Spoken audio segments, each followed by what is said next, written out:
नए एक के बाद एक जिस तरह से ये खुलासे हो रहे हैं, उससे इस पूरी प्रक्रिया पर सवाल फिर से उभर रहे हैं और कई नए सिरे से सवाल उठ रहे हैं। यहाँ सुप्रीम कोर्ट में पूरा मामला चल ही रहा है, बहुत सारे सवाल पहले से ही है। बिहार में जिस तरह से SIR हुआ और अब पश्चिम बंगाल में जिस तरह की खबरें आ रही हैं, वहीं उत्तर प्रदेश में भी लगभग 3 करोड़ वोटर्स के नाम गायब हो जाएंगे, मतदाता सूची से हटा दिए जाएंगे जब ड्राफ्ट सूची आ जाएगी, ऐसा माना जा रहा है।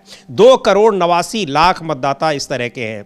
और इधर कांग्रेस पार्टी की आज एक बड़ी बैठक हो रही है, CWC की यानी कांग्रेस कार्य समिति की बैठक। उसमें इन सब मुद्दों पर किस तरीके से आंदोलन को रूप देना है उसकी तैयारी की जा रही है, उसकी रूपरेखा तय की जाएगी। बड़ी खबरें हैं, भारतीय जनता पार्टी में भी किस तरह से उठापटक चल रही है उस पर भी हम लोग चर्चा करेंगे। कई राज्यों में ये चीजें बिल्कुल सामने दिखाई पड़ रही हैं। लेकिन पहले बात करते हैं SIR की। SIR में जो एक अंग्रेजी अखबार है इंडियन एक्सप्रेस, उसने एक बड़ी खबर आज की है और यह बताया है कि कैसे SIR की प्रक्रिया से जो इलेक्टर रजिस्ट्रेशन ऑफिसर होते हैं, यानी मतदाता सूची में जो नामों को दर्ज करने वाले अधिकारी होते हैं, उनको इस पूरी प्रक्रिया से उनको पता ही नहीं है कि किसका नाम दर्ज किया जा रहा है और किसका नाम हटाया जा रहा है। और वो ये पूरा का पूरा एक सेंट्रलाइज्ड सिस्टम के जरिए हो रहा है और वो सेंट्रलाइज्ड सिस्टम काम करता है केंद्रीय चुनाव आयोग के साथ, यानी जिसके मुख्य चुनाव आयुक्त जिसके सर्वा ज्ञानेश कुमार हैं। क्या और पूरी डिटेल है, इस पर हम बात कर रहे हैं। हमारे साथ ही अविनाश है, बहुत सारी जानकारी लेकर आए हैं।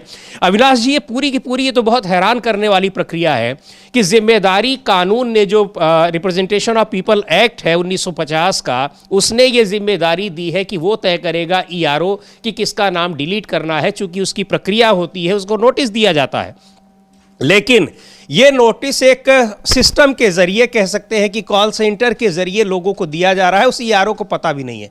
कल को जिनके नाम वहां से गायब किए गए हैं वो उस ERO के पास जाएंगे, ERO के पास कोई जवाब ही नहीं रहेगा।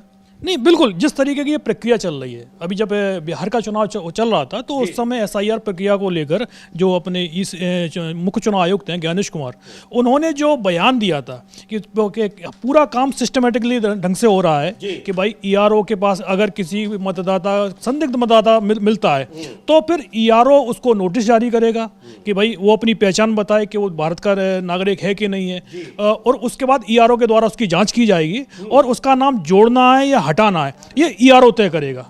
लेकिन अब जो खुलासे हो रहे हैं कि भाई ज्ञानेश कुमार ने कहा जो वो होता हुआ नहीं दिखाई दे रहा है, ना तो वो बंगाल में हो रहा है और ना वो बिहार में हुआ। बिहार में तो सरकारी NDA की थी, तो इसलिए बहुत सारी चीजें ऐसी हुई जिनका खुलासा हो ही नहीं पाया। लेकिन बंगाल में हर एक चीज खुलकर सामने आ रही है कि भाई ERO को आपने अधिकार तो दिए हैं, बता तो दिया कि भाई जो वोट डिलीट होंगे वो बिना ERO की परमिशन के डिलीट नहीं होंगे।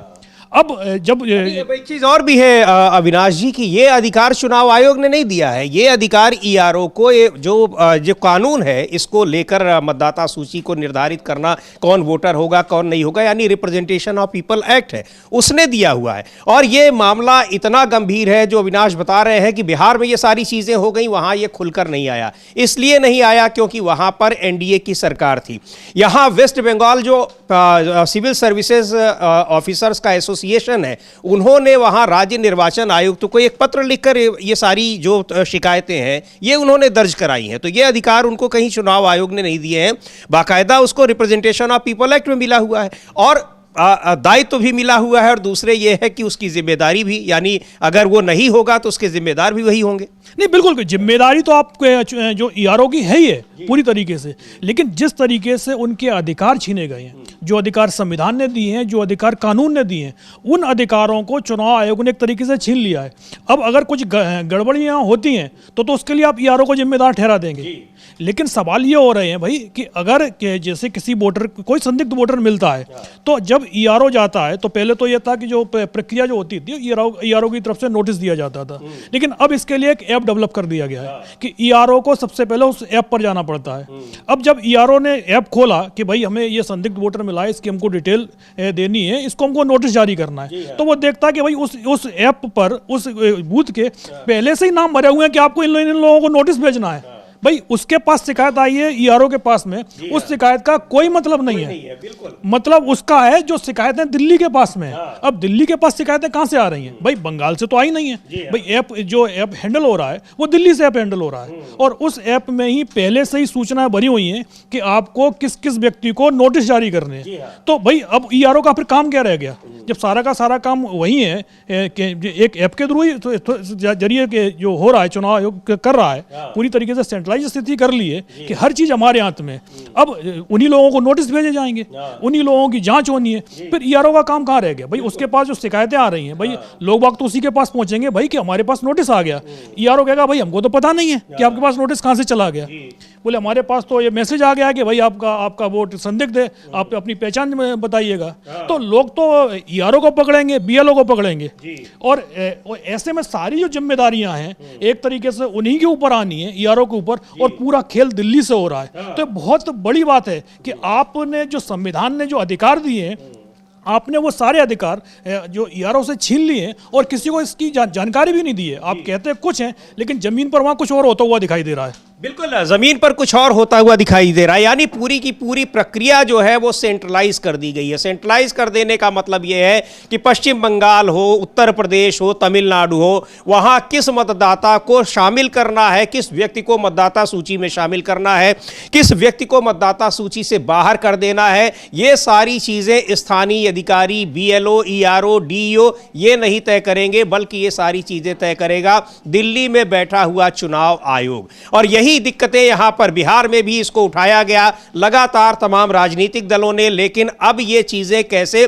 सिस्टम के भीतर से उठाई जा रही हैं, वहां ये आपत्तियां आ रही हैं, क्योंकि जिन लोगों को ये सारा कुछ काम करना है उनको पता ही नहीं है कि क्या हो रहा है। यानी ईआरओ, जिसको जो बताया अभी अविनाश ने कि ईआरओ को ही ये तय करना है कि किसका नाम इसमें शामिल किया जाना है, किसका नहीं शामिल किया जाना है, यानी कौन मृत है, कौन यहां से बहुत दिन से पलायन कर चुका है, नहीं रह रहा है, और कौन किसकी नागरिकता संदिग्ध है। इन सारी चीजों को लेकर एक नोटिस दिया जाता है। उसके बाद उस नोटिस पर वो आपत्ति दर्ज कराते हैं, और अगर उनकी बात सही पाई जाती है तो उनका नाम मतदाता सूची में शामिल किया जाएगा, नहीं तो नहीं किया जाएगा। ये पूरी प्रक्रिया की जाती है ईआरओ के जरिए, यानी इलेक्टर रजिस्ट्रेशन ऑफिसर के जरिए। पर ईआरओ को पता ही नहीं है, और यहां पहले से ही एक सूची बन के रखी है कि किनके नाम यहां से डिलीट करने हैं। और अब यहां एक बड़ी संख्या में नाम गायब कर दिए गए हैं, डिलीट कर दिए गए हैं, वोटर लिस्ट से आपत्तियां दर्ज कराने की बात की गई हैं। लेकिन यह साफ हो गया है कि यह पूरा का पूरा एक सेंट्रलाइज्ड सिस्टम है, वो ये तय कर रहा है कि किसका नाम डिलीट करना है। और यही आपत्ति अविनाश जी हम लोग देख रहे हैं लगातार, चाहे बिहार का मसला हो या फिर जो 12 अन्य राज्यों में जिसमें पश्चिम बंगाल भी है, उत्तर प्रदेश भी है, यही आपत्तियां आ रही हैं कि यहां लोगों को पता ही नहीं चल रहा है। जब ड्राफ्ट सूची आई थी बिहार की, तब भी यह सवाल उठ रहा था कि यहां किसके नाम चले गए। जो जीवित हैं उनको मृत बताकर गायब कर दिया गया, जो मृत हैं उनको उनके नाम अभी भी शामिल हैं। हाँ, कई सारे विजय कुमार सिन्हा का हम लोगों ने देखा 2-2 जगह नाम है, दिल्ली में रहने वाले लोग बाकायदा वहां पर। तो जब सेंट्रलाइज्ड सिस्टम से जाएगा तो दिल्ली में रह रहे लोग अपने गांव में भी मतदाता सूची में होंगे, दिल्ली में भी होंगे। यानी ये अधिकार स्थानीय अफसरों को जो जिम्मेदार, और उनको पता होता है, स्थानीय स्तर के जो अधिकारी होते हैं, बहुत सारे लोगों की व्यक्तिगत जानकारी उनको मालूम रहती है, क्योंकि वो सिस्टम है कि वो उनके टच में रहते हैं। लेकिन सेंट्रलाइज्ड सिस्टम से इसकी जो दिक्कतें हैं, जो आशंकाएं हैं, जो आरोप हैं, वो बहुत पुख्ता साबित होते दिखाई पड़ रहे हैं। नहीं, बिल्कुल आप ये देखिएगा, जब बिहार में जो शुरुआत में वोट डिलीट किए गए थे 65 लाख के करीब, उनकी जब सूची आई थी तो वो सूची भी देने से चुनाव आयोग ने मना कर दिया था। और उसके बाद जो पीडीएफ फाइल भी आई तो भाई आप उसमें सर्च नहीं कर सकते थे। जब मांगा गया कि भाई चुनाव आयोग मशीन रीडेबल सूची दे और बूथ लेवल पर उस सूची की जानकारी उपलब्ध कराई जाए, भाई मालूम तो पड़े कि भाई हमारे परिवार में किसका वोट कट गया है, हमको ही नहीं पता है। तो इसके लिए भी सुप्रीम कोर्ट जाना पड़ा था। सुप्रीम कोर्ट ने जब चुनाव आयोग से कहा कि भाई ये सूची आप जारी कीजिएगा, तो चुनाव आयोग की तरफ से क्या जवाब गया था सुप्रीम कोर्ट में कि सुप्रीम कोर्ट हमको इस तरीके के आदेश नहीं दे सकता। लेकिन जब सुप्रीम कोर्ट ने सख्ती दिखाई तो उसके बाद वो सारी सूचियां आ गई। जब पहले चुनाव आयोग कह रहा था कि भाई इस तरीके की सूचियां तो बनती ही नहीं है, लेकिन बाद में वो सूची आई, मशीन रीडेबल सूची भी दी गई और बूथ लेवल पर चिपकाई भी गई। तो उसके बाद ही आगे की प्रक्रिया से चालू हो पाई, नहीं तो भाई आपको पता ही नहीं चलता कि किसका नाम कट गया। बाद में जब आप वोट डालने के लिए जाते तो पता चलता कि भाई आपका तो वोटिंग लिस्ट में नाम ही नहीं है। तो इस तरीके इसके चलते कई नाम बाद में जोड़े भी गए थे। लोगों को पता चल गया था कि भाई हमारा नाम कट गया है। तो ये दिल्ली में राहुल गांधी ने प्रेस कॉन्फ्रेंस भी की थी, कई मृत लोगों को बुलाया था लाइन लगा दी थी। कई लोगों को तो सुप्रीम कोर्ट में ले जाके पेश किया गया कि ये लोग हैं, ये इनको मृत बता दिया है चुनाव आयोग ने और ये आए हुए हैं आपके पास। हाँ बिल्कुल, सबसे पहले तो जब चुनाव आयोग की तरफ से ही कहा गया था कि भाई आप 2 नाम लेके आ जाइए, लेकिन जब वहां पता चला कि भीड़ की भीड़ चली आई कि भाई इतने लोग आ गए हैं, तब उसके बाद ही जो चुनाव आयोग को वो सूची जारी करनी पड़ गई थी कि राहुल गांधी ने तो मृत लोगों के साथ में बैठकर चाय भी पीती थी, हमने देखा था उसमें।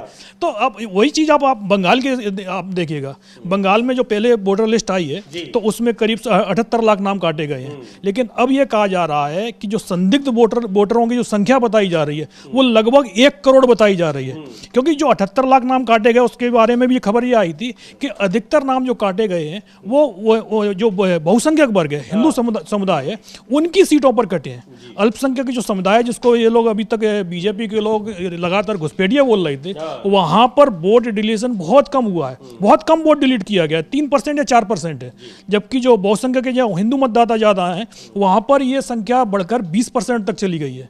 तो बीजेपी को यह डर लग रहा है कि भाई एसआईआर जो बंगाल में कराया गया है, ये एसआईआर पूरा का पूरा उनके खिलाफ ही चला गया है। तो अब जो सेंट्रलाइज प्रक्रिया चलाई जा रही है कि किसके वोट काटे जाने हैं, भाई 78 लाख तो वोट काट ही दिए, अब 1 करोड़ वोट और काटने की तैयारी चल रही है। और ये वोट वो आप खुद समझ सकते हैं कि अगर दिल्ली के सारे पर वोट कट रहे हैं तो ये वोट किसके होंगे?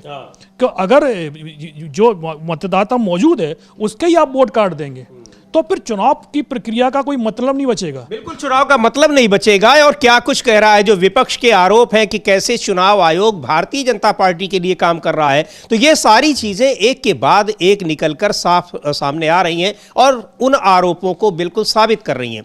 अब पश्चिम बंगाल में वहां का जो एक अधिकारियों का, राज्य के अधिकारियों का संघ है, उसने जब इस आपत्ति जताई है, यानी पूरे राज्य में खलबली मची हुई है कि किस तरह से हाईजैक कर लिया है पूरे सिस्टम को चुनाव आयोग ने और स्थानीय अधिकारियों की भूमिका को नगण्य कर दे रहा है। लेकिन जब लोग पूछने आएंगे तो फिर उसी ईआरओ को घेरेंगे। इसको स्पष्ट करने की मांग की है अधिकारियों के संघ ने, एक पत्र लिखा है वहां पर राज्य के जो मुख्य निर्वाचन अधिकारी हैं, सीईओ हैं, और उनसे पूछा है कि ये सब क्या हो रहा है, ये सारी चीजें, यानी जो ईआरओ को जिम्मेदारी दी गई है कानून में, उसको कुछ पता ही नहीं कि उसको क्या करना है, किसका नाम डिलीट करना है। पूरी की पूरी सूची पहले से ही मौजूद है उस सिस्टम में, और उनको जैसे ही वो अपना लॉगिन कर रहे हैं तो नोटिस सारे भेजे जा चुके हैं। 31 लाख लोग ऐसे बताए जा रहे हैं, करीब 32 लाख लोग जो 2002 की जो वोटर लिस्ट है उससे मैच नहीं कर रहे हैं। उनको लेकर जो आपत्तियां हैं, आज से उन आपत्तियों की सुनवाई शुरू हो रही है। जो आप विजुअल्स देख रहे हैं ये वहीं के हैं, वहां पर तमाम राजनीतिक दलों के, बीजेपी, तृणमूल कांग्रेस और दूसरे राजनीतिक दलों के लोग उनकी मदद कर रहे हैं। लेकिन पापिया घोष है तृणमूल कांग्रेस की नेता, उनको सुनते हैं क्या कह रही हैं कि ये जो कुछ चुनाव आयोग कर रहा है उसकी वजह से स्थानीय लोगों को किस तरह की दिक्कतों का सामना करना पड़ रहा है। तो सुनते हैं पापिया घोष को, और तृणमूल कांग्रेस की नेता हैं, क्या कह रही हैं। देखो, जो नजर आ रहा है बहुत ही खतरनाक है, वेदनादायक है। हर एक लोग जो सुबह से इधर आ रहे हैं, सबका आंखों में पानी है, भय है उनका चेहरे पे, और भीतर संत्रस्त है। उन लोगों के मन में एक ही प्रश्न है कि हमारे वोट से ही मुख्यमंत्री, हमारे वोट से ही प्रधानमंत्री, फिर हमें क्यों ऐसा हैरानी का शिकार पड़ना पड़ा, हैरानी में पड़ना पड़ा। लोग इतना दिन से लोग वोट देते आ रहे हैं, अभी लोगों को ये प्रमाण करना पड़ रहा है कि मैं आपका नागरिक हूं। और जो 2 साल 3 साल का जो प्रोसेस है, इनको 1 महीने में किया गया। तो बीजेपी सामने से नहीं कर पाया, निर्वाचन कमीशन का व्यवहार किया गया, पीछे के दरवाजे से निर्वाचन कमीशन जो कर रहा है बीजेपी के लिए कर रहा है। लोगों में कितना हैरानी हो रहा है। छोटा छोटा जो बात हम लोग बोले, जो वेन्यू दिया गया था निर्वाचन कमीशन के ओर से ऑल पार्टी मीटिंग में, वो वेन्यू भी चेंज किया गया। हमारे पार्टी को पता ही नहीं।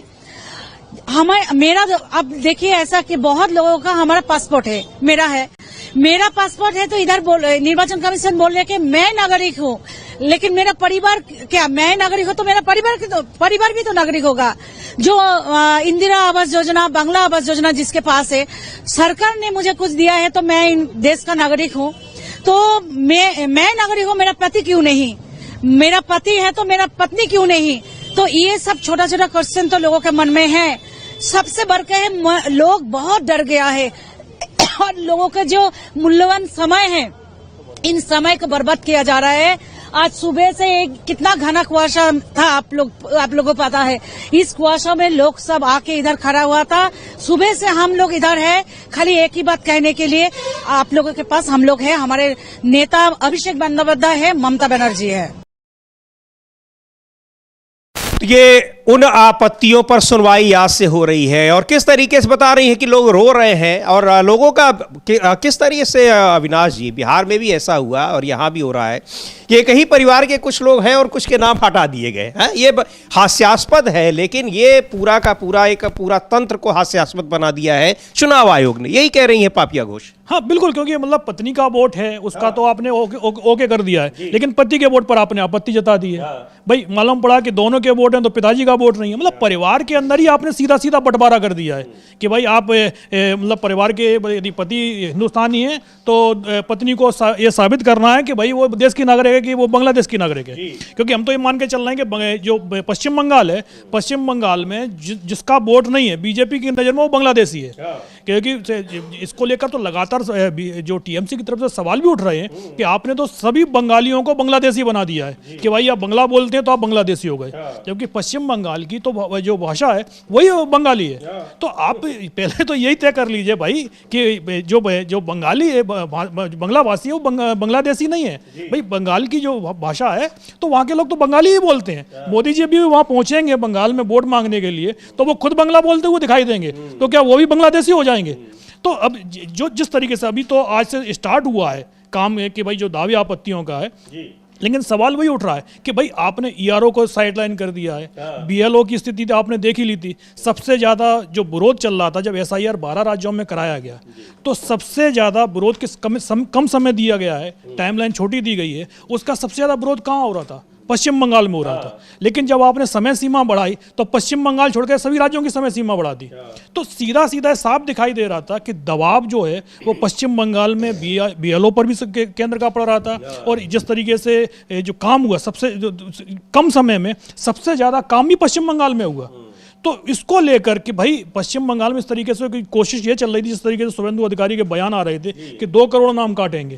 भाई आप कौन होते हैं नाम काटने वाले? और अब देखिए वही आरोप लगते हैं कि बीजेपी से मिलकर काम कर रही है। सारे कटने वाले नाम जो है वो आ रहे हैं कहां से? वो सेंटर से आ रहे हैं। ईआरओ को पता ही नहीं है, उस इलाके के ईआरओ को, कि किसके नाम हमको काटने हैं और किसके नहीं काटने हैं। वहां नाम पहले से ही कटे हुए हैं, उसका कोई रोल ही एक तरह से नहीं रह गया। नहीं बिल्कुल, जैसे हमने बताया कि जैसे शुभेंदु अधिकारी ने बोला कि 2 करोड़ नाम काटेंगे, 78 लाख नाम आपने काट दिए हैं, 1 करोड़ से ज्यादा लोगों को आप नोटिस भेज रहे हैं। तो आप लगभग जो शुभेंदु अधिकारी बोल गए थे आपको उतना वोट काटना है। एक तरीके से बीजेपी ने चुनाव आयोग को एक टारगेट दिया था।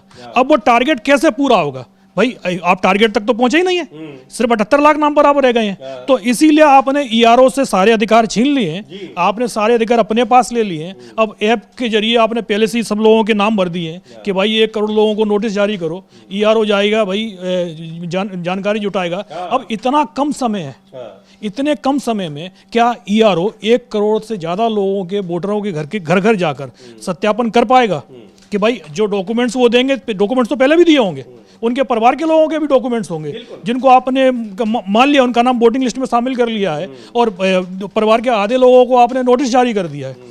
तो अब सबसे बड़ी बात यही चल रही है कि अंतिम समय पर जब मतदाता सूची, फाइनल मतदाता सूची आएगी, फरवरी में मतदाता सूची आनी है और फरवरी में कभी भी चुनाव का ऐलान भी हो जाएगा। यानी आप एक तरफ से फाइनल मतदाता सूची जारी करेंगे, अगले हफ्ते पता चलता है दिल्ली में चुनाव आयोग की बैठक होती है और बंगाल में चुनाव का ऐलान हो जाता है। आपके पास में समय ही नहीं बचेगा। और यदि समय होगा भी तो जिस तरीके से हमने बिहार चुनाव में देखा कि फाइनल वोटिंग लिस्ट आती है तो उसमें जो वोटरों की संख्या होती है वो 7 करोड़ 42 लाख के करीब होती है, लेकिन जब काउंटिंग शुरू होने वाली होती है तो उससे 48 घंटे पहले पता चलता है कि 3 लाख वोट बढ़ा दिए गए हैं।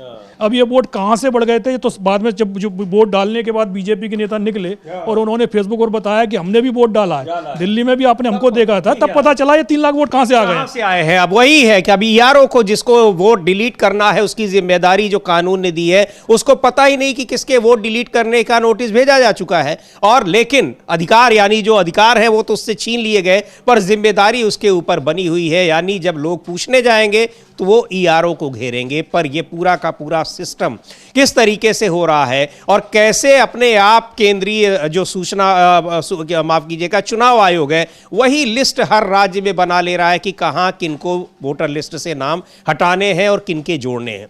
तो ये बहुत जबरदस्त खुलासा, एक बड़ा खुलासा अब पश्चिम बंगाल में हुआ है। इसके पहले भी कई खुलासे हो चुके हैं। देखते हैं अब इस पर क्या कुछ कहता है चुनाव आयोग, क्योंकि वहां स्थानीय स्तर पर जो जिस ईआरओ को, और यही पूछा भी है जो पश्चिम बंगाल ऑफिसर्स एसोसिएशन है, जो वहां के मुख्य निर्वाचन अधिकारी को जो पत्र लिखा है उसमें यही कहा है कि भाई हमको कानून में ये अधिकार दिया हुआ है, हमको पता ही नहीं है तो आखिर फिर हम क्या करें उसमें। कल को लोग हमसे पूछने आएंगे तो हम क्या जवाब देंगे। हमने तो किसी को दिया ही नहीं नोटिस, नोटिस तो ऑलरेडी दिया जा चुका है, हम फिर उस सिस्टम में किस लिए बने हुए हैं। नहीं बिल्कुल, क्योंकि जो आपने सारे अधिकार ही छीन लिए हैं। आपने एक तरीके से क्या कर दिया कि भाई जो लोग आपको सिर्फ जो डॉक्यूमेंट्स हैं सिर्फ इकट्ठा करने हैं और इकट्ठा करके आपको ऐप के जरिए सबमिट कर देना है। किसका वोटिंग लिस्ट में नाम रखना है, किसका नहीं रखना है, ये ईआरओ को तय नहीं करना है, अब ये चुनाव आयोग को तय करना है। तो आपने पूरे के पूरे अधिकार जो कानून ने, जो संविधान ने, जो निचले स्तर के कर्मचारियों को दे रखे हैं, जो राज्य के चुनाव आयोग को दे रखे हैं, वो सारे अधिकार आपने अपने पास में रख लिए हैं। तो जो जिस तरीके के आरोप चुनाव आयोग पर शुरुआत से विपक्ष की तरफ से लगाए जाते रहे हैं कि भाई चुनाव आयोग का सिर्फ एक ही काम है, बीजेपी के लिए जो चुनाव का मैदान है उसको सेट करना, और वही सब चीजें अगर चुनाव आयोग ही वोटिंग लिस्ट पर, जब सबसे पहले तो जब एसआईआर जिस तरीके से कराया गया वो मामला ही सुप्रीम कोर्ट में चल रहा है, उस पर ही तमाम सवाल खड़े हो रहे हैं। और उसके बाद एसआईआर के अंदर जिस तरीके से लगातार नियम बदले जा रहे हैं और उन नियमों के बारे में जानकारी भी नहीं दी जा रही है। जानकारी बाद में आती है जब जिन लोगों को अधिकार दिए गए, जिनको काम दिया गया है, उनको ही पता बाद में चलता है कि भाई अपने जो अधिकार है उन अधिकारों में तो कटौती हो चुकी है। और इसकी जानकारी ना तो लिखित में दी जा रही है, लेकिन जब जिस तरीके से आपने बताया कि ऐप पर जा रहे हैं तो पहले से ही नाम भरे हुए हैं कि आपके क्षेत्र में जैसे आपने लॉगिन किया, आपकी लॉगिन आईडी में ये नाम आ गए हैं, आपको इन लोगों को नोटिस जारी करना है, बस। बाकी का जो ऑनलाइन नोटिस, ये कितना, फिर से हम वही बात कहेंगे कि कितना हास्यास्पद है कि पहले से ही भेज दिया गया कि इनके नाम हटाने हैं और आप नोटिस जारी कर दीजिए, जबकि ये काम करना था ईआरओ को। वो देखता कि किसके कौन एलिजिबल नहीं है, कौन वोटर लिस्ट में नहीं शामिल हो सकता है, ये उसको देखना था। लेकिन ये सीधे दिल्ली से ही देख के बता दिया गया कि अब आप इन्हीं को भेज दीजिए। हाँ बिल्कुल, जैसे जो जमीनी सर्वे है वो दिल्ली से ही पूरा जमीनी सर्वे हो गया। अब ये जमीनी सर्वे किसने किया, क्योंकि ईआरओ तो मना कर रहा है, बीएलओ मना कर रहा है, तो क्या ये बीजेपी के नेताओं की तरफ से जमीनी सर्वे किया गया है कि आप इन लोगों को नोटिस जारी कर दीजिएगा।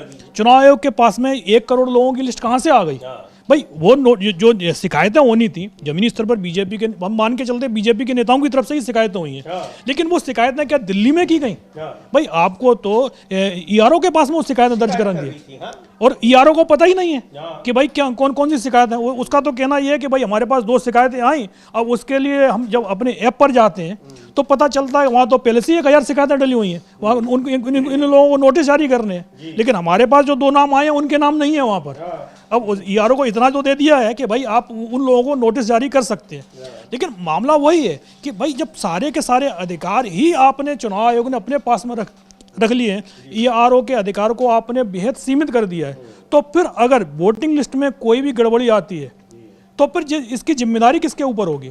आपके आदेश पर तमाम अधिकारी बंगाल के सस्पेंड किए गए, उनके ऊपर दबाव बनाया गया, कई बीएलओ ने इस चक्कर के चलते जान दे दी कि भाई उनके ऊपर बहुत ज़्यादा प्रेशर है। लेकिन अगर बीएलओ के और ईआरओ के अधिकार भी आप काट देंगे, सारे के सारे अधिकार आप अपने पास में रख लेंगे, तो अब जब फाइनल वोटिंग लिस्ट आएगी और फाइनल वोटिंग लिस्ट में जिस तरीके से बिहार में तमाम मृतकों के नाम बताकर आपने जो ओरिजिनल वोटर थे उनके नाम काट दिए और कई ऐसे लोग जो 140 साल 145 साल के लोगों के नाम आपने वोटिंग लिस्ट में जोड़ रखे थे, उस तरह की अगर गड़बड़ियां होती हैं तो क्या उसका जिम्मेदारी ज्ञानेश कुमार लेंगे? और ये जो पत्र लिखा है जो अधिकारियों के संघ ने, उसमें ये भी लिखा है आखिर में कि हम आपके कार्यालय से अनुरोध करते हैं कि आवश्यक निर्देश जारी किए जाएं ताकि ईआरओ अपना अपने काम में अधिक स्पष्टता के साथ कार्य कर सकें और उन्हें कानूनी जिम्मेदारियों के अनुरूप अधिकार मिले, ये ध्यान में रखते हुए कि अंतिम वोटर लिस्ट केवल उनके हस्ताक्षर और मुहर के साथ और भारत निर्वाचन आयोग की निगरानी में प्रकाशित की जाएगी। हाँ, क्योंकि भाई उस पर सिग्नेचर तो उन्हीं का रहेगा और लेकिन उन्होंने किया कुछ नहीं है और कल को जिम्मेदारी उसकी आएगी। कानूनी रूप से भी जो जिम्मेदार होंगे वो ईआरओ ही होंगे। उसमें क्यों अगर ईआरओ साइन कर देते हैं उस कागज पर, डिलीशन लेटर पर, तो वो ये नहीं कह पाएंगे कि ये लिस्ट हमको दी गई थी। अब वो न इधर के हो रहे हैं न उधर के हो रहे हैं। नहीं, बिल्कुल, क्योंकि जो भी डॉक्यूमेंट्स आएंगे ईआरओ को उनको सबमिट करने के लिए सिग्नेचर तो अपने करने ही पड़ेंगे, भले ही जो वो नोटिस ईआरओ की तरफ से नहीं दिए गए हों, लेकिन सिग्नेचर उन्हीं के होंगे, क्योंकि वो जो नोटिस जारी हो रहे हैं वो ईआरओ के नाम से ही नोटिस जारी हो रहे हैं, भले ही उसमें ईआरओ का कोई भी रोल ना हो। और ऐसे में साफ है कि अगर कुछ भी गड़बड़ी होगी तो दिल्ली का जो चुनाव आयोग है वो अपना पल्ला झाड़ लेगा और पूरी की पूरी जिम्मेदारी ईआरओ पर ही रख देगा। और इसी के चलते कोई और जबकि उल्टा बीजेपी के नेता कह रहे हैं कि भाई यहाँ पर टीएमसी के लोग दबाव बना रहे हैं, लेकिन यहाँ आप देखिए कि भाई राज्य चुनाव आयोग के पास तो आप अधिकार दे ही नहीं रहे हैं। राज्य चुनाव आयोग को कुछ नहीं पता भाई कि भाई इस जो ऐप पर, क्योंकि ऐप जो कंट्रोल हो रहा है वो ऐप तो दिल्ली से कंट्रोल हो रहा है, और उस ऐप के जरिए अगर वोट डिलीट किए जाने हैं और उसमें भी ईआरओ की मोहर लगनी है और उसको पता ही नहीं है कि भाई हमारी भाई अब ऑनलाइन सिग्नेचर भी अब हो जाते हैं, अब उसकी तरफ से नोटिस ईआरओ की तरफ से जारी हो गए हैं और उसको ईआरओ को पता नहीं है। और अब जब वो जांच होगी, अब जिस तरीके से सुबह के टाइम पर जब टीएमसी नेताओं का बयान आया है कि सुबह सर्दी के समय पर तमाम लाइन, बड़ी बड़ी लाइन लगी हुई है, जबकि बंगाल के ये जो हम लोग देख रहे हैं ये उसी तस्वीरें हैं जो 31 लाख लोग जिनको जो 2002 में जिनकी मैचिंग नहीं हो पाई है, ये वही लोग हैं। अब वो परेशान हैं जो अभी पापिया घोष कह रही थी कि लोग रो रहे हैं कि भाई हमने राज्य सरकार चुना, हमने केंद्र सरकार चुना, हम लगातार वोट दे रहे हैं, लेकिन हमारे परिवार में अब 2 लोगों के नाम है, 4 लोगों के काट दिए गए। नहीं, बिल्कुल, सबसे बड़ी बात आप ये देखिएगा, बंगाल में कोई भी चुनाव हुआ, अभी 2 साल पहले जो लोकसभा चुनाव हुआ है, बंगाल में करीब 80 से 85% वोटिंग होती है, लेकिन जिस तरीके से करीब 1.25 करोड़ मतदाताओं को संदिग्ध मान लिया है, 78 लाख तो आपने नाम उड़ा ही दिए सीधे सीधे, 1 करोड़ लोगों को आप नोटिस भेज रहे हैं, मतलब लगभग 25% से ज़्यादा मतदाता आपकी नज़र में संदिग्ध हो गए हैं। तो अब तक जो बंगाल में वोटिंग हो रही थी, तो क्या संदिग्ध मतदाता वोट डाल रहे थे कि भाई, बड़ा सवाल है। और जो लिखा है या ऑफिसर्स एसोसिएशन ने, यानी जो पश्चिम बंगाल ऑफिसर्स एसोसिएशन है, जो उसने राज्य के मुख्य निर्वाचन अधिकारियों को पत्र लिखा है, बहुत चिंता जताई है कि ये क्या कुछ हो रहा है। उसमें लिखा है कि चुनाव आयोग एक संवैधानिक प्राधिकरण के तौर पर रिवीजन प्रक्रिया से जुड़े जरूरी निर्देश जारी करने का अधिकार रखता है, लेकिन अनिवार्य कानूनी प्रावधानों को दरकिनार कर बड़े पैमाने पर वोटर लिस्ट से एंट्री हटाने से ये जायज आशंका पैदा होती है कि ईआरओ को हटाने की कार्रवाई के लिए जिम्मेदार ठहराया जाएगा, जबकि उन्हें अर्ध न्यायिक सुनवाई के जरिए अपनी कानूनी जिम्मेदारियां निभाने का मौका ही नहीं मिल रहा है। कि वो जिम्मेदार तो है लेकिन वो काम नहीं कर रहे हैं, वो उस काम के लिए जिम्मेदार होंगे जो उन्होंने किया ही नहीं है। नहीं, बिल्कुल, एक तरीके से पूरी जवाबदेही आप पहले से ही जो ईआरओ है उस पर थोपने के लिए तैयार हैं, लेकिन जो जिम्मेदारियां हैं, जो काम उसका है, आप उसको वो काम नहीं करने दे रहे हैं। तो जैसा हमने अभी पहले ही बोल रहे थे कि भाई बंगाल में जिस तरीके से जो 85% वोटिंग होती है, तो क्या वहाँ मृत लोग वोट डाल रहे थे कि जो लोग यहाँ बाहर चले गए हैं? और जबकि बंगाल में तो चुनाव सीआरपीएफ कराती थी, बंगाल में तो लोकल पुलिस का कोई रोल भी नहीं रहता था, चाहे लोकसभा का चुनाव हो चाहे विधानसभा का चुनाव हो। तो सीआरपीएफ की मौजूदगी में कौन लोग वोट डाल रहे थे? क्योंकि भाई सीआरपीएफ तो केंद्र के हवाले है, तो कि केंद्र के इशारे पर क्या संदिग्ध लोग वहाँ वोट डाल रहे थे? जिनके वोट ही नहीं है वो लोग वहाँ मतदान करने के लिए जा रहे थे, और उसके बावजूद भी बीजेपी बंगाल नहीं जीत पा रही है। तो अब एक नया रूल लेके आए हैं कि भाई आपको 2 करोड़ वोट काटने हैं। अब कि वहाँ के जो जेन्युइन वोट हैं, जो बीजेपी की तरफ से लिस्ट जा रही है, जिस तरीके से बीजेपी के नेताओं के बयान आ रहे हैं, और उनके आधार पर आप अगर नोटिस जारी कर रहे हैं, तो जैसा विपक्ष की तरफ से कहा जा रहा है कि अगर चुनाव आयोग का काम बीजेपी को चुनाव जिताना है, तो फिर भाई इस चुनाव आयोग की जरूरत नहीं है देश को। भाई निष्पक्ष चुनाव आप नहीं करवा सकते। आप एक तरफ तो कहते हैं कि प्लेइंग लेवल फील्ड हम देंगे, लेकिन क्या लेवल प्लेइंग फील्ड विपक्ष को मिल रही है? या विपक्ष के नेता अगर कोई भी बयान देते हैं तो तुरंत नोटिस जारी हो जाता है, लेकिन बीजेपी के नेता चाहे प्रधानमंत्री हों, चाहे गृह मंत्री हों या दूसरे नेता हों, जिस तरीके से सांप्रदायिक भाषण देते हैं चुनाव के दौरान, उनको कभी भी नोटिस जारी नहीं किया जाता। बीजेपी की जो कांग्रेस के नेता शिकायत तो करते हैं प्रधानमंत्री की, नोटिस भेज दिया जाता है जेपी नड्डा को। तो आपको इतनी हिम्मत ही नहीं पड़ती कि आप जो बयान दे रहा है उसको नोटिस भेज सकें। बिल्कुल, अब इस तरह से इस चुनाव आयोग से कैसे स्वतंत्र और निष्पक्ष चुनाव की उम्मीद की जाए, और जो लगातार सवाल उठ रहे हैं वो इसीलिए वो सही साबित होते दिखते हैं कि वहां पर चुनाव आयोग की भूमिका बहुत ही संदिग्ध है। साफ तौर पर दिखाई पड़ रही है कि वो किस तरह से काम कर रहा है। अब पश्चिम बंगाल में ये जो मामला आया है तो वहां के अधिकारी ही इस पर सवाल उठा रहे हैं कि ये जो प्रक्रिया अपनाई जा रही है ये किस तरीके से पूरी तरह से सेंट्रलाइज्ड है, यानी ये पूरा निगरानी कर रहा है कि किसका नाम हटा देना है, किसका नाम जोड़ देना है। चुनाव आयोग ये तय कर रहा है, स्थानीय अधिकारियों की भूमिका को खत्म कर दिया गया है। उनको पता ही नहीं है कि किसके नाम हटाए जाने हैं और किसके वहां पर रखे जाने हैं। तो बहुत ये बड़ा एक खुलासा है। अब चूंकि ये मामला अभी सुप्रीम कोर्ट में चल ही रहा है, निश्चित तौर पर ये वाला जो तथ्य है, ये एविडेंस भी सुप्रीम कोर्ट के सामने अब अगली सुनवाई में आएंगे।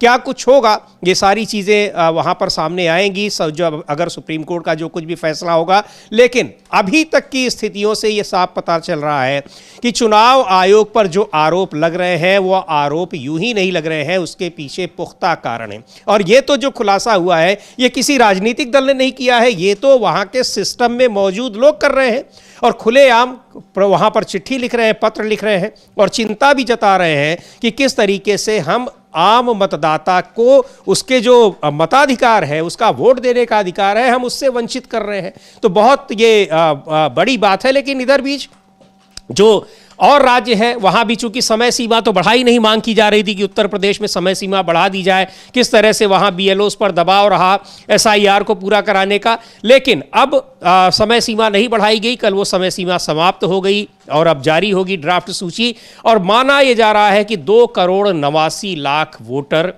गायब कर दिए जाएंगे, माने उनके नाम हटा दिए जाएंगे। अब ये नाम क्या ये भी सेंटर से तय किए गए हैं? चूंकि उत्तर प्रदेश में नहीं आ पाया, उत्तर प्रदेश में बीजेपी की सरकार है, यही का माना जाएगा। जैसे बिहार में वहां अधिकारियों ने इस तरह की शिकायत नहीं की, उत्तर प्रदेश में अधिकारियों की ओर से शिकायत नहीं आई। लेकिन ये बात ज़रूर है कि वहां भारतीय जनता पार्टी के भी तमाम जो नेता हैं वो सहमे हुए हैं कि इस प्रक्रिया में कहीं उनके समर्थक वोट भी तो नहीं कट गए, खास तौर पर शहरी इलाकों के मतदाता। नहीं, बिल्कुल, क्योंकि जिस तरीके से पहले तो यूपी में 2 हफ्ते का समय बढ़ाया गया, वो इसीलिए बढ़ाया गया था कि करीब 3 करोड़ से ज़्यादा जो वोट थे उनके फॉर्म वापस नहीं आए थे। तमाम लोगों को तो मतलब फॉर्म मिले ही नहीं, मौके पे ही वो उपलब्ध नहीं हुए। लेकिन जब 3 करोड़ वोटर जब वोटिंग लिस्ट से नाम कटते हुए दिखाई दिए तो फिर केंद्र के दबाव में चुनाव आयोग ने 2 हफ्ते का समय, मतलब 15 दिन का समय सीधा सीधा यूपी के लिए बढ़ा दिया था। जबकि बंगाल में तमाम राजनीतिक दल बोल रहे थे कि भाई समय बढ़ाओ, आपने 24 घंटे का ही समय सीमा भी नहीं बढ़ाई थी। लेकिन यूपी में आपने एक झटके में 15 दिन का समय बढ़ा दिया। लेकिन उसके बावजूद भी 2,89,00,000 जो गणना पत्र हैं वो वापस नहीं लौटे हैं, तमाम लोगों को तो मिले ही नहीं है। तो यानी 2,89,00,000 वोट कटना तो तय हो गया है। और इसमें भी सबसे बड़ी जो संख्या है वो शहरी क्षेत्रों की है, चाहे लखनऊ हो, चाहे इलाहाबाद हो, चाहे कानपुर हो, चाहे आगरा हो या बरेली हो। यहाँ पर ये संख्या 25% से लेकर 50% तक वोटरों की संख्या है जिनके ये जो फॉर्म है वो वापस नहीं आए हैं। तो इसके चलते बीजेपी के अंदर खलबली तो मची हुई है।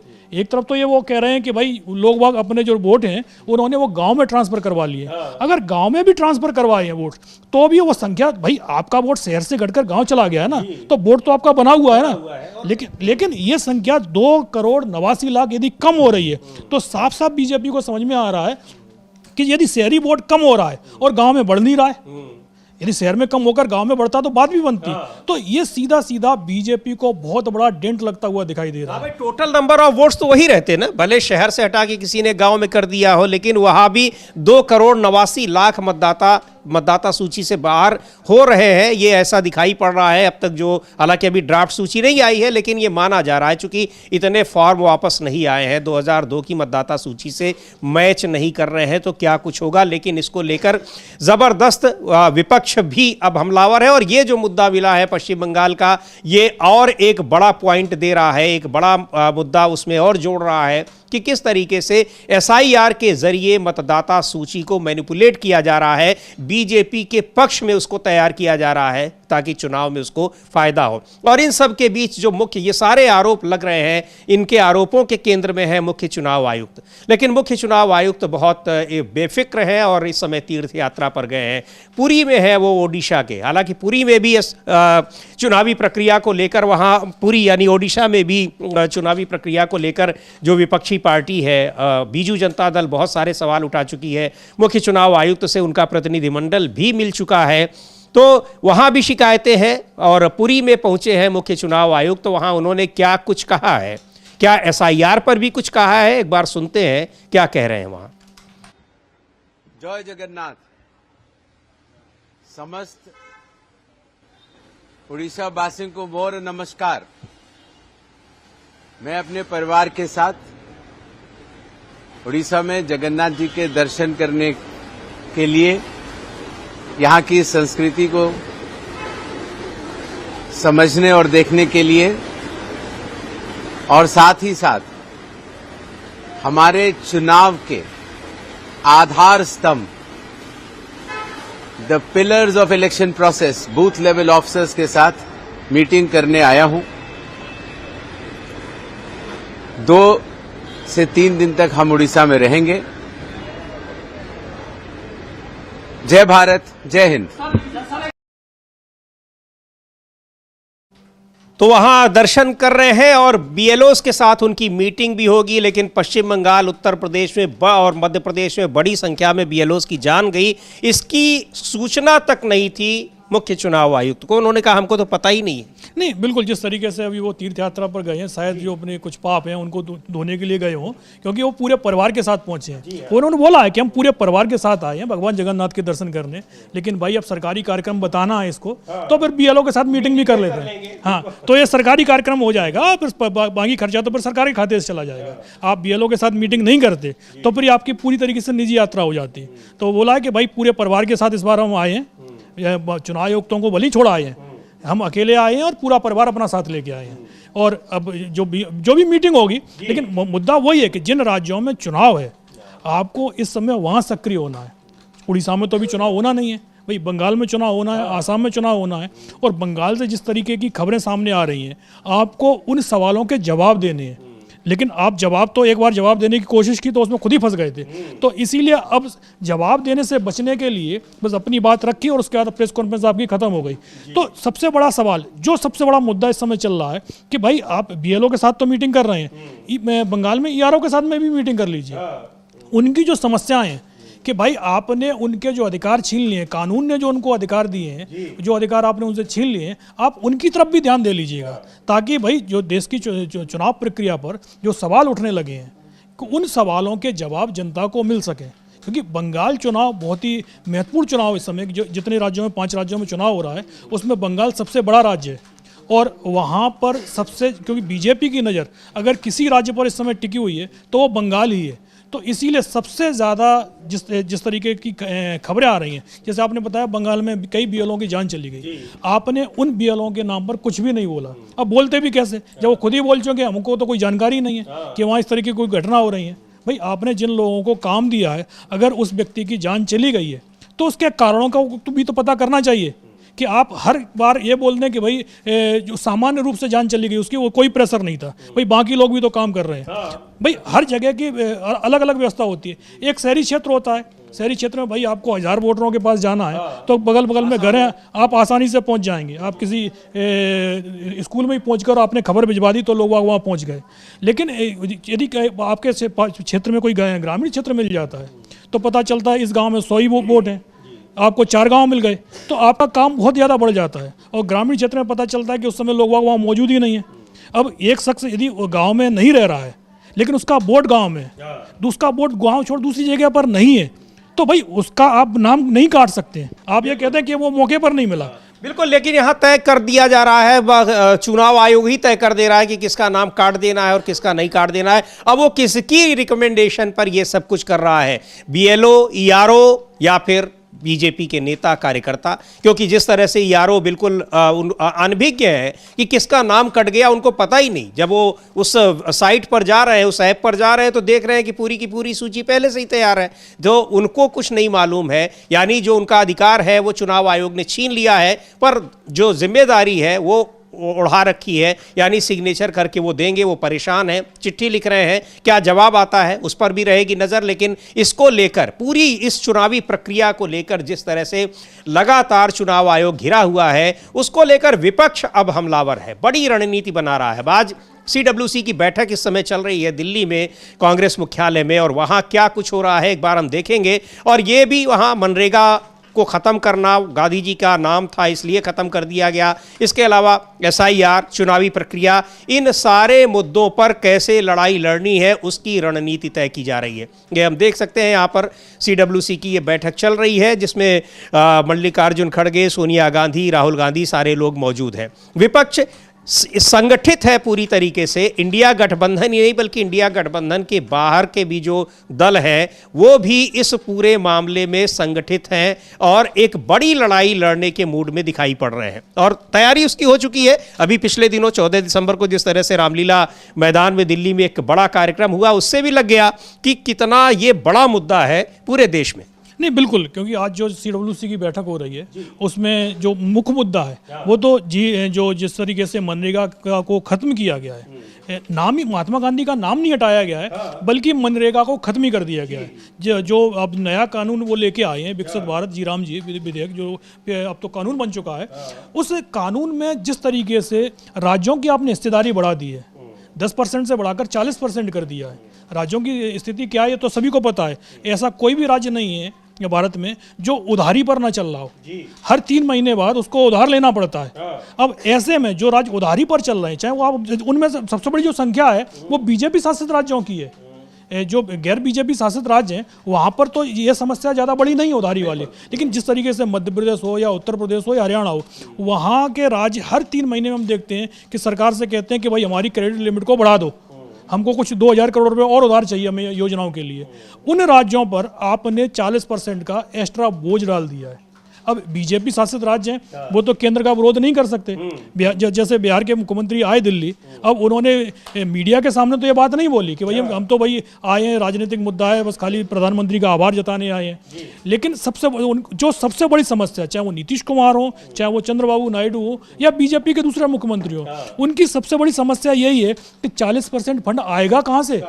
केंद्र सरकार तो कह देगी कि भाई हम आपको एक काम दे रहे हैं, आपके यहाँ इतने लोग जो मनरेगा, अब तो जीराम जी विधेयक में जो जिन लोगों ने रजिस्टर कराया है उन लोगों को हम चलो 125 दिन का काम दे रहे हैं, ये उनका